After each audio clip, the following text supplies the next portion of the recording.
En ce moment, je passe la plupart de mon temps entre mon refuge, au cœur du sanctuaire du Kourou, et la tour d'Arkham.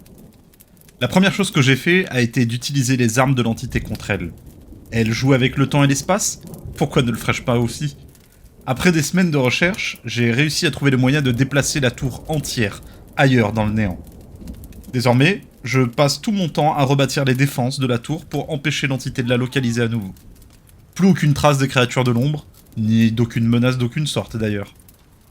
Je sais que je dois faire preuve de la plus extrême vigilance en permanence, mais j'avoue avoir eu la faiblesse de me laisser aller au confort pendant quelques heures. Ma cachette sous le sanctuaire du Kourou est sécurisée, mais ce n'est pas ce que l'on peut appeler un petit refuge. Tout est quelque peu spartiate et rudimentaire. J'ai profité de ce moment de félicité pour m'adonner à mon loisir favori, la lecture. Loués soient les dieux anciens pour cette bibliothèque colossale. Je suis tombé sur le tome concernant l'un des tueurs que j'affectionne le plus dans les royaumes, la chasseuse. Voici ce que contenait cet ouvrage. Dès qu'Anna était capable de marcher, sa mère a commencé à lui apprendre comment survivre à une vie dure et solitaire dans les bois du Nord. Habiter dans une zone aussi reculée et dangereuse demandait du talent et de la résistance. Quand le soleil n'était plus assez haut pour des activités productives, elles se réfugiaient dans leur maison, une vieille demeure en bois robuste, construite pour résister aux hivers les plus rudes. Près de la chaleur de l'âtre, Anna se reposait entre les bras de sa mère, entourée de quelques jouets de bois et de masques que cette dernière avait fabriqués pour elle. S'endormant au son d'histoires et de berceuses, elle faisait de doux rêves, ignorante des événements qui allaient bientôt tout changer. Anna et sa mère traquaient un grand élan des bois. Elles savaient la proie dangereuse, mais l'hiver avait été particulièrement rigoureux et il ne leur restait presque plus de nourriture. Le spectre de la famine les effrayait plus que n'importe quelle autre créature de la forêt.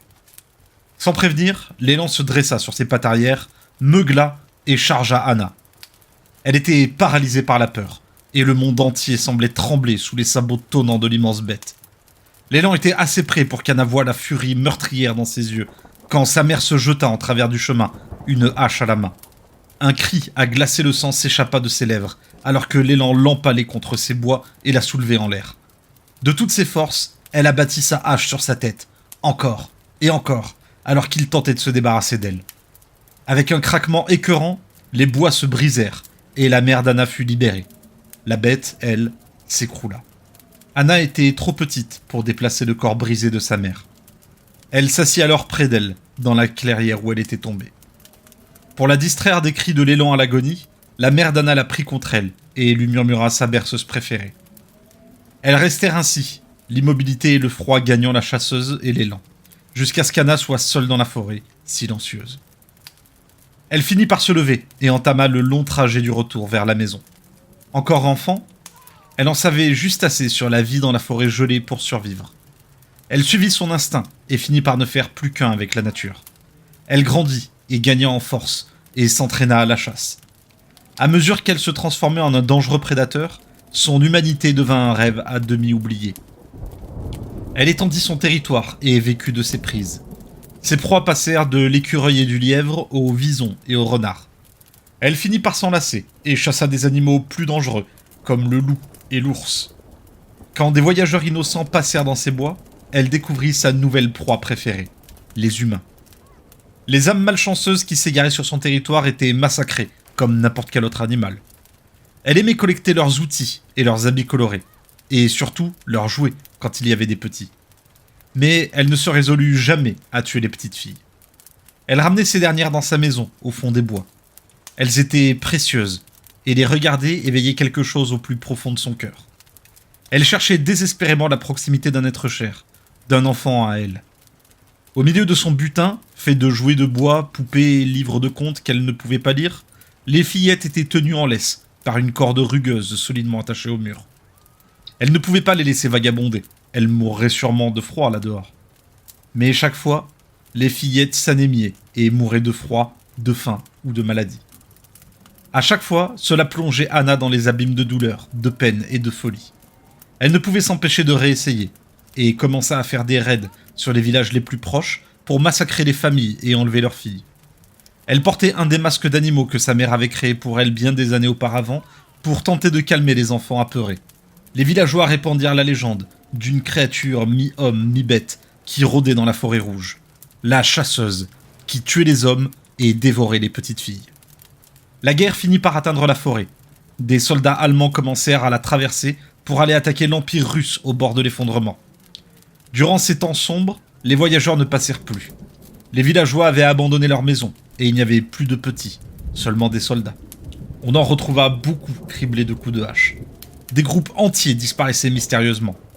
Une fois la guerre terminée, les rumeurs de la chasseuse disparurent avec elle, englouties par la forêt. Pour tous les résidents des royaumes, il est de notoriété publique que la chasseuse est une personne extraordinairement dangereuse. Elle agit plus comme une bête que comme une humaine. Elle veille jalousement sur son territoire et traque sans merci quiconque a le malheur de s'y perdre. Si vous êtes perdu dans les royaumes et que vous entendez une voix chanter une berceuse au cœur des ténèbres, sachez qu'elle a jeté son dévolu sur vous et qu'il n'y a presque rien que vous puissiez faire pour lui échapper. Pourtant, malgré son isolement qui en a fait une créature plus animale qu'humaine, il reste en elle une certaine forme d'amour. Vestige de la tendresse que lui portait sa mère, un instinct maternel subsiste quelque part dans son cœur. Mais d'une manière tordue et animale, en un sens, c'est parfaitement logique avec son mode de vie bestial. Pour offrir un cadeau à l'une de ses captives, tentant maladroitement d'acheter leur affection en leur faisant oublier leur vraie famille, Anna était capable des pires horreurs. Observons ce qui est arrivé en plein cœur de la guerre pour un simple jouet. Souvenir 2432. Le sang de l'aube se déverse dans les dépressions et les tranchées de cette forêt dévastée. Des explosions déchirent la terre. La boue éclabousse Anna. Des hommes tombent la tête la première dans des cratères remplis de cadavres en décomposition. La chair mutilée de ces soldats et de leurs chevaux constitue un festin pour les rats. Certains sont pulvérisés, d'autres suffoquent dans la boue et le sang. La sauvagerie brutale de ces animaux humains amuse beaucoup Anna. Elle ne s'est jamais autant divertie. Ils sont pires que des loups affamés se disputant une carcasse. Certains parlent une langue qu'elle connaît, d'autres une langue qu'elle ignore. Un hurlement pathétique hors du commun la surprend. Elle traverse la forêt décimée en direction du bruit et tombe sur une petite tente de toile où des soldats russes surveillent des prisonniers étrangers. Elle les observe toute la soirée. Elle assiste avec horreur à l'exécution de l'un des chevaux pour le dîner. C'est un massacre. Quel gâchis de viande. Après le repas, les Russes empoignent l'un des prisonniers étrangers et réduisent sa tête en bouillie avec une pelle, juste pour passer le temps. Ils rient et font des blagues. Elle les regarde dans l'ombre et rit en silence. Elle ne rit pas avec eux, elle se rit d'eux. Une pelle, c'est bien trop encombrant. Les coups sont maladroits, la mort est trop peu soignée. Ces hommes ne sont ni des poissons ni de la viande. Sa mère lui a tout appris. Souvenir 2433. Elle s'apprête à chercher un autre groupe d'animaux humains lorsque quelque chose attire son attention. Quelque chose qui lui rappelle son père. Quelque chose de parfait pour sa petite bouchka qui l'attend à la maison. Un cadeau. Anna se cache dans l'ombre, les yeux braqués sur l'objet de son désir. Le soldat russe le sculpte tout en surveillant et en insultant les prisonniers étrangers dans la tente en toile déchirée. Ils s'entretuent et se torturent parce qu'ils ne savent pas communiquer. Elle se remémore un livre que sa mère possédait. Elle lui montrait les images et lui disait qu'il s'agissait de soldats. Ce sont eux qui ont massacré son père.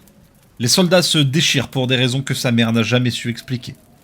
Elle les observe et ne comprend pas. Elle n'est pas sûre qu'eux non plus comprennent d'ailleurs. Ils aiment peut-être la traque, l'odeur de la peur, la soif de sang. Elle fixe ce cadeau parfait et veut abattre sur eux une petite guerre dont ils se souviendront longtemps. Mais ils sont trop nombreux, et sa mère apparaît soudain devant elle, souriante, et dit à sa petite Anna qu'elle doit éclaircir leurs rangs. « Je peux le faire. Je vais te montrer. Je vais te montrer et je vais leur montrer.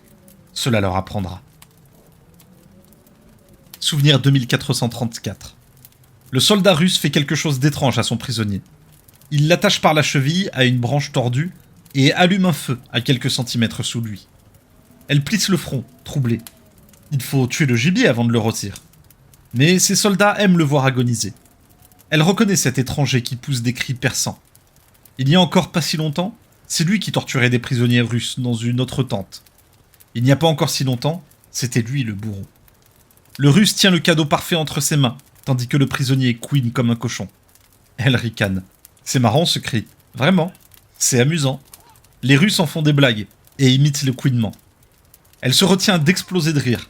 C'est le son le plus ridicule qu'elle a jamais entendu. Soudain, le bruit d'un soldat en approche la surprend. Elle se retourne et voit une baïonnette luisante filer droit sur elle. Elle l'esquive et empoigne l'homme pathétique et maigrichon par le cou, enroule ses doigts calleux autour de sa pomme d'Adam et l'écrase avec rage. Dans un gargouillis étouffé, l'homme sans vie s'effondre, la gorge ouverte. Elle se recentre sur ces Russes qui rient et sur cet homme qui braille comme un porc. Elle sourit. Ils feront bientôt tous ce bruit-là quand elle s'occupera de leur sort. Souvenir 2435. 4 soldats russes rôdent autour de la tente, à la recherche de leurs camarades disparus. Anna suit furtivement l'un d'eux et se rapproche à chaque pas.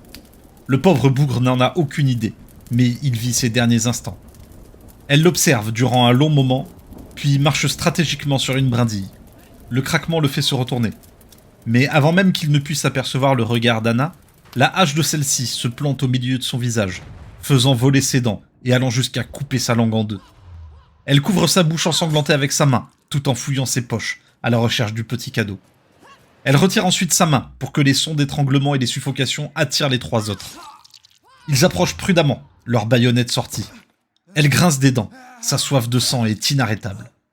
Elle fait rouler la tête de leurs camarades dans leur direction. Un court moment de choc, c'est tout ce dont elle a besoin pour bondir et massacrer 2 soldats avec un seul coup de hache. L'autre fonce sur elle en hurlant, mais d'un revers de hache sec, elle lui coupe la tête en un instant. Un geyser de sang jaillit du torse décapité, tandis que le corps vacille d'avant en arrière, comme s'il cherchait ce qu'il venait de perdre. Puis, il finit par s'effondrer. Le son d'une autre attaque lui parvient avant que la lame l'atteigne. Elle donne un coup de hache, taillant ce pauvre corps en morceaux. Le soldat regarde avec terreur les bouts de son corps autour de lui. Elle rit et repense à l'histoire que sa mère aimait lui conter. « Désolé, Yaitsu, on ne va pas pouvoir recoller tes morceaux cette fois-ci. » Souvenir 2436. Anna trouve ses soldats étranges. À l'endroit même où Russes et étrangers s'écharpaient auparavant, ils collaborent à présent pour survivre à ces attaques. Ils l'appellent la goule, le monstre de la forêt, ou encore Bodark, le loup-garou en russe. Les soldats creusent des fosses et sabotent leur propre camp. Anna s'amuse avec eux. Ils sont plus nombreux et elle le sait. Elle affaiblit leur sens en les privant de sommeil. Elle s'approche chaque nuit de leur camp, chante une berceuse et hurle comme un véritable Bodark. Les soldats se réveillent en sursaut et se regroupent, terrorisés. Puis, elle retourne tranquillement dans sa cabane pour dormir avec sa petite. Elle se repose durant quelques heures, puis retourne à sa petite guerre afin de rallumer un cycle de terreur. Encore 1 ou 2 nuits sans sommeil, et ils finiront par s'entretuer. Il ne restera plus qu'à entrer pour reprendre ce qui appartient à sa petite Bouchka. Quelle formidable guerrière. On ne peut pas refaire l'histoire, mais si cet élan n'avait pas privé Anna de sa mère, peut-être aurait-elle pu participer à la grande guerre qui a traversé sa forêt. Peut-être que l'issue de certaines batailles aurait été différente avec une puissance pareille.